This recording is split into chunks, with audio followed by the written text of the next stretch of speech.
काकू त्या ग्राउंड फ्लोअरच्या आजीचं कळालं ना? काय झालं? परवा तर देवळात होत्या त्या.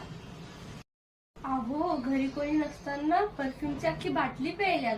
सांगतेस काय? आता पोलीस केसची लफडी. किती आनंदी असायच्या, पण त्यांच्याकडे बघून कधी वाटलं नव्हतं की अशा करतील. सुनेशी पटायचं ना त्यांचं. दोघी सोबतही फिरायच्या. आजोबांनीच काहीतरी केलं असणार. नवरा नक्की जन्मावर टाकून बोलत असणार. कसं मन मोकळं करायचं अशा सुटल्या पण एकदाच्या. पण घरचे लटकले ना. अहो काकू, पुरे पुरे किती बोलशाल.